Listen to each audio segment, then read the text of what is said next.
everyone, and welcome back to Tea Time Thoughts. I'm Kaylin, as always, and I do apologize again for my leave of absence. Things got crazy with finals week, and then I went home for a bit, and I forgot to bring my microphone with me, so I didn't get to record episodes over the break like I had hoped. And then, to top things off, even if I had brought it with me, I got sick, not with COVID, but I had a pretty bad cold, and my voice was rather unpleasant, but I'm back in the UK now, I'm settled back in, and I'm ready to get back into my usual podcast schedule. So I appreciate you guys being patient with me. So today, while I drink my apple and blackcurrant tea, I'm going to talk to you guys about Impressionism as a genre in art history. So sometimes it's hard to understand what I'm getting at when I talk about art on an audio podcast, but any paintings that I reference in this episode, I will post on my Instagram like I did for my Renaissance art episode. But if you need a basic image of your head of what an Impressionist piece would look like, I'll give you a few famous examples that you might already know. So think about Starry Night by Van Gogh, or the paintings of the ballet dancers by Degas, Claude Monet's water lilies, or sunsets, and then you already have an idea of what that style is kind of like. It's not going to be especially realistic like you might see in, say, a portrait of Charles XII of Sweden or something, but it's not quite off the wall as something that Picasso or some sort of Dadaist artist might do. So it's a good middle ground of what I'd say is traditional, more realistic art and more of the modern art. I'd say it's a pretty popular genre of art today. I feel like a lot of people can appreciate the Impressionist style. I feel like if you know anyone who likes art history or art in some little way and they happen to have art history socks, I absolutely guarantee you that they've got some Impressionism art history socks. Absolutely 100% guarantee. If you go look in their drawer, you're going to go find some Van Gogh sunflowers. I know because I have some in my drawer too. So, some of the artists that I've mentioned are actually considered Post-Impressionist, but I will get into those differences later, so sit tight. And I'm also aware of the fact that people in the UK pronounce Van Gogh as Van Gogh instead. And I love the UK, I love England, my surrogate country, but I'm going to completely reject that and Van Gogh with my gut. I'm sorry, I couldn't resist. Anyway, so getting into the definition of Impressionism, at the base of all of it, Impressionism is defined as art that's characterized by smaller, thin brushstrokes that are still visible and portray an emphasis on light and movement in some way that reflects the world in the way that perhaps the human eye might see it. So basically, when you get down to it, Impressionism is an impression of a way we see as human beings. But when you first hear that, you think, well, isn't every form of art kind of like that? Think about all the portraits and still lifes and landscapes that you see on the walls of museums that took place before the Impressionism boom. Does that not show the human perspective? But the way that I think about it, Impressionism feels almost like a memory, or what you see when you're almost in a rush or just sort of watching things go by you in real time, but you're still sort of caught up in your own head of what you've got to do. When you're watching something happen before you in real time, you'll have a more vivid idea of it, but when you piece it together later, it might not be quite the clear recreation of what you've experienced, but the way you feel about it is still tangible. There are flashes of things that come together, and as I think about it, of course you could say the opposite is true because so many Impressionists tried to capture things in real time as they happened, and Monet painting suns as they're setting over the water, he's getting the picture together in a way that conveys the viewer not only where he is, but also what's going on. And this is different from art before because one of the great goals of Impressionism was encouragement to get out of the studio and to paint something real rather than something that's staged. When you have a model pose for a thinking David or a Venus fresh from the sea, they stand still in the position that you want them to, and even if it is realistic, it doesn't always capture that candid feeling. Now, of course, this isn't true for all artwork, but imagine something with me so you can get an idea. So think about the Mona Lisa for a minute, and the way that she's sitting, how she has her arms folded, and her posture. It's clear that she's comfortable. She's got good posture, but she's comfortable. She's fine where she is, and she's probably not going to be going anywhere anytime soon. She doesn't look like she's in a rush. Now, you can look this up if you need to, but think about Renoir's painting Danse at le Moulon de la Galette. I apologize if I completely butchered that. particularly the two girls that are in the foreground. There's going to be a girl in a dark dress and then a girl in a striped blue and pink dress. So if you see the way the girl in the dark dress, she's behind the striped girl. She's crouching and folding her arms kind of around the other girl. You can almost get the feeling of her wandering to join the conversation that's taking place at the crowded table nearby. Like these two girls happen to be walking in the park and they recognize some of their friends, so they just stopped over to go talk. And even though the girl in the striped dress is sitting on the other side of the barrier, she may be stationary, she doesn't feel static. She is someone who is playing a real role in the interaction, and that's something you can notice about her demeanor. Anyway, now that we have some visions in mind and a bit of an idea of what we're looking at, let's get into my favorite part of each episode, the background information. You know that bit in Parks and Rec where Ben gets really excited to do break-evens for accounting and Tom's like, oh my gosh, you're such a nerd. If you replace accounting with me doing background research, then that's me. So, the 19th century began with something of a desire to go back to the classical times in terms of art, fashion, music, things like that. So when we talk about the classics, we think about ancient Greece and the art that was revered during the Renaissance. That's why we kind of see columns start to crop up again in architecture, and why women are wearing the column-esque dresses with the high empire waists that you see during the Regency period. You'll see this in a lot of Jane Austen adaptations. And of course, Bridgerton is making its debut on the world right now and bringing back that couture with that high waist. And I'm going to get a little controversial here and just say I don't like the fashion of that time. It's just not it. I'm not a big fan of the way the dresses look or the hair in particular. Like, we came out of the 18th century with just these glorious dresses with full skirts and lacy sleeves and these gorgeous massive high rolls. And it's just kind of a letdown. And anyway, so there was this desire for realism, and I probably shouldn't say realism because it gets confusing when you compare it to the realism genre, but let's say there was a desire for a realistic vision of the world, and things are also being a lot more toned down after the Baroque period because, you know, the French Revolution and stuff kind of made excess and a lot of expenses look bad. So as much as I like my big poofy skirts and high hair with sailboats in it, it kind of leaves a bad taste in the mouths of a lot of people. So we're starting to see more toned down and earthy colors, and brushstrokes and paintings are done very subtly. They're trying to hide them within the scene and make it look more like a real adaptation of what's going on in front of you, something that you're actually witnessing or actually viewing, perhaps. However, something comes along to make getting a realistic image much easier for everybody else, but for artists, this invention would only make things a lot more difficult. And I'll get into that after this. I'm Dave. I'm Joe. And I'm Mark. And we're the host of An Hour of Our Time, a podcast featuring topics ranging from the socio-political to the historical to the scientific, with a bit of comedy mixed in. Want to learn more about the Mariana Trench? Curious about the history of baseball? Or can't wait to know more about the Crusades? We're here to help. Find An Hour of Our Time on Spotify, Apple's podcast app, or anywhere else podcasts are found.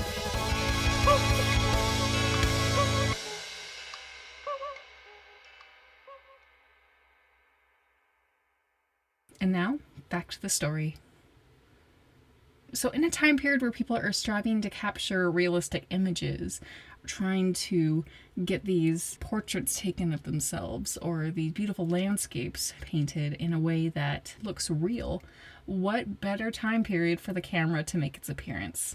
Now, the first permanent photograph actually produced by a camera was created in 1825 by a man named Joseph Nicephore Niepce. It's spelled Niepce, and there's an accent grave over the E.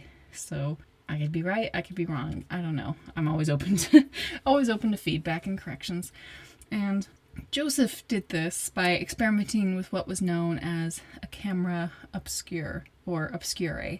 And versions of this have actually existed for centuries beforehand. It basically works when you look through a small hole into a box and an image on a screen becomes inverted when light hits it. It's kind of difficult to explain, but we actually do something very similar with our eyes. So the images we see are actually a reversed image. We see things upside down naturally due to the way light reflects from objects that we see, and our brain reverses the image for us. So that way we're interacting with everything realistically, because imagine living in a world where everything was actually upside down. I'm sure we'd find a way to get used to it, but If we were to switch to that now, all of a sudden, just the chaos that would ensue. But with the way 2021 is going so far, I don't know, maybe that curse will fall upon our heads soon. But knock on wood. Anyway, so enough of the technicalities. From the late 1820s to the 1830s, the camera was starting to become more and more advanced, and once it became easier to use and it became something that created more of a regulated outcome, the better pictures are being taken. And of course, it still took way longer than it does for us to take photos now, but even an 1830s camera captures an image way faster than someone who's painting an image. So landscapes, just snap a picture. Someone wants their portrait done, take a picture. I'm making these cameras sound way simpler than they actually are, but you get the idea. It's much easier to take a picture than to paint it, and the camera is going to get it right most of the times, especially in this time we had to be still for the camera, but the camera's going to get it right each time, whereas the subject of a painting is really at the mercy of a painter. You can commission any artist to paint a picture of you, but it doesn't always mean that it's going to look good. You know, I could easily go up to you and say, hey, for your birthday, I got an artist to paint a picture of you. And you'd be like, oh, great, that sounds really cool. And then you look at the finished product and it's just somebody who painted a head of lettuce or a bunch of splats of mustard on a canvas. And then I say, oh yeah, by the way, by artist, I meant sandwich artist. This is Doug from the local Subway. Happy birthday. There were some dumb jokes in this one, but I am on my second week of lockdown, so cut me some slack, but also prepare for it to get worse until we reach about March or so. I don't know. I'm also not saying that people who work at Subway can't be artists. You guys go and achieve your dreams. I'll support you. Anyway, so the camera is starting to edge out artists from these markets in exchange for more realistic and classical pictures. So art does what it does so well throughout history. It changes and it adapts. And it changes because there are people out there who are willing to take risks. And luckily for us, there were plenty of artists willing to take risks. And Impressionism developed in France. It's usually known as a French movement. Developed in France during the 1860s, and it's mainly credited to Claude Monet. His name is perhaps one of the most famous ones when it comes to Impressionism, but artists like Pierre-Auguste Renoir or Alfred Sisley and Frédéric Bazille, those main four are also credited as initial founders of Impressionism because these four artists all studied together under Charles Galette, who was an academic artist during the time. And all of these artists together shared a common interest in painting scenes from the real world rather than just painting historical events or myths or biblical scenes that had been more common in the first half of the century. They were more interested in landscapes and in life just moving in real time in front of them. And rather than just painting inside the studio, they started venturing more outside, especially out into the countryside where they could paint in direct sunlight. They wanted to use color and brushstroke to try and make the scene rather than to have it be a featuring aspect of the scene or something that you kind of tried to tone down or hide. For instance, if you look at the shadows in an Impressionist painting, they're often not painted in black or gray like a more traditional painting might portray. Often they're not painted in black or gray, but instead they're painted to colors that you would see in real life. If you're walking through a field of wheat and you turn around and look at your shadow, there's not going to be just this gray space behind you. There's going to be a darker version of the yellow of the wheat that you see. So these figures or scenes are painted more like how you would see them if you're passing by instead of sitting there and just studying and looking at the scene for hours. And it's not to say that paintings earlier were lacking in movement or things like that, but if you are painting something in a studio, like we mentioned earlier, if you're painting something that stays still, then even when you're trying to portray it in movement, then there's going to be a sense of stillness to it. And that's something that Impressionism kind of helps to shatter. So finally, the first French Impressionism show, or really the first Impressionism show in general, premiered outside of the official salon of the French Academy because the Academy had actually rejected a lot of the works of these men in the past. So they created this independent show and it finally took place in 1874. And it was because of Monet's famous painting called Impression Sunrise that earned this group and this genre the name of the Impressionists, or Impressionism. over the course of about 12 more years, they would hold 7 more shows, and it was around 1886 that they kind of started to split up and go their own ways and sort of develop their own styles. If you look at the way that Monet paints things, he paints things a lot kind of out in nature in the countryside, and Renoir, he paints a lot of very public and vivid scenes where people are talking to each other, or dancing, or walking along the street. So it's natural for an artist to want to grow and sort of pursue their own path. And from this point onward, we start to slip into the Post-Impressionist genre, and now we start to see some of perhaps the more recognizable names stepping forward. We see Degas, we see Gauguin, we see Van Gogh and Seurat, and we start to see bolder colors and brushstrokes. We see a lot of the shorter brushstrokes in the works of Renoir and Monet especially, but when we get to the likes of Van Gogh and thinking about his painting A Wheat Field with Cypresses, there are a lot more longer and elegant brushstrokes to it. And this doesn't mean that the shorter brushstrokes aren't included in these paintings, but the shorter little pieces add contrast and texture, and they make the scene more tangible and almost in the way that moves. I don't know if you've ever seen any of those GIFs or videos where they kind of slightly animate the way that Van Gogh's paintings look to make it look like they're moving. It's so subtle you'd almost think that that's how the painting was to begin with. It's something that's really incredible, and I recommend looking up.